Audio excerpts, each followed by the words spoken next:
pamoja kina mama? Okay. Mimi nimalizie mada yangu kwa uzindushi. Unaweza kukaa na mume wako miaka mingi, na mwanamume akaa na mke wake miaka mingi wasijuane. Kukaa na kitu karibu sio kwa maana kwamba unakifahamu. Sawa? Kwa hiyo kuishi pamoja muda mrefu haina maana kwamba unamfahamu mtu vizuri. Inawezekana kuna vitu vidogo vidogo sana humfahamu. Ni jukumu la mwanamke wa Kiislamu aliyopo katika ndoa kumfahamu, kujitahidi kadri ya uwezo wake kumfahamu mume wake. Kadri ya uwezo wake. Kama usipomfahamu vizuri utamfahamu nani? Kuna ndoa moja ilifikia sehemu ikawa inavunjika kwa sababu ya kitu ambacho kinaweza kuwa ni kichekesho kwenu. Mwanamke anajitahidi kuwa mwema katika kila kitu.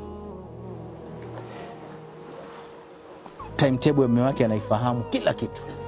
Na anapenda sana apate chakula cha asubuhi, breakfast na mume wake, na anamuhimiza lunch hawezi kula mpaka mume wake afanye nini? Arudi. Tabia nzuri au mbaya? Nzuri. Lakini mume kila siku anatafuta udhur wa kutokula na mke wake. Nimechelewa, mimi nitakula mjini, usikawie kula tu mke wangu. Siwezi, na kusubiri mume wangu tule wote mkono kwa mkono, kula. Unaona? Mwisho mwanamke akatafsiri kwamba kuna kitu. Ima mwanamume anamsaliti, kuna mwanamume mwingine, kwa nini anafanya vitu kama hivyo? Hata katika siku za weekend anamkimbia, kila siku dharura. Mpaka ikafika siku sasa, ikawa sasa uso kwa uso. Kwa nini? Naona kumbe huyu mwanamume hapendi jinsi ambavyo mke wake anatafuna chakula.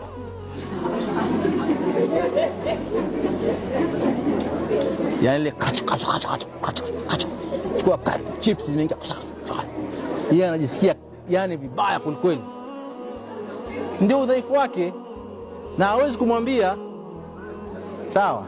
Kwa hiyo anambia kula, nakuja kula. Kwa sababu kila kikaa kianza kula hivi, ile sauti ya mdomo ile ya chakula na nini, sawa?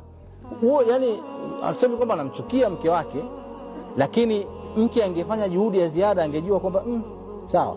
Kwa sababu kila mtu na ulaji wake. Na hivi nazungumzia hivi ni vitabia vidogo vidogo. Sasa wewe hapo wekea tu mstari wa vitabia vingi vidogo vidogo ambavyo vipo. Sawa? Kuna vitabia vipo ambavyo labda wewe unavifanya. Chukulia kitu kama harufu ya mdomo. Hivi kweli kuna mwanamume anaweza kumwambia mke wake unanuka mdomo? Inawezekana? Hawezi kumwambia. Lakini atakachokifanya ni nini? Atageukia upande wa pili. Ataanza tu kumwambia maneno ya mafumbo. Kuna dawa fulani za mswaki nzuri. Naona hizo nzuri kweli, madaktari wamethibitisha zinaondoa wadudu, zinafanya hivi na hivi. Wewe kama hujaelewa message, unajua tu sasa ukanunue. Unaona? Lakini kama unaelewa utajua imekujaje dawa ya mswaki sasa hivi hapa. Utaanza kufanya naona yani kuna vitu ambavyo havitamkiki katika maisha yetu, ambavyo inatakiwa tuvifahamu, kwa sababu vile unaweza kuvidharau kwa udogo wake vinatengeneza ufa, kama tulivyozungumzia huu ambao nyinyi mmedharau, lakini kwa udogo wake vinatengeneza ufa kwamba iko hivi. Kwa hiyo hivi ni vitu ambavyo akina mama tunatakiwa tuvifanyie kazi. Nimezungumzia saikolojia ya mwanamume, jinsi gani ambavyo nyinyi mnatakiwa kuwafahamu wanaume. Matatizo mengi yanayokuja kwetu sisi yanatokana na watu kutofahamiana katika vitu vikubwa na vitu vidogo. Na wanawake wengi niliozungumza nao, tatizo lao kubwa hawafahamu wanaume zao. Anahisi kwamba anadharau.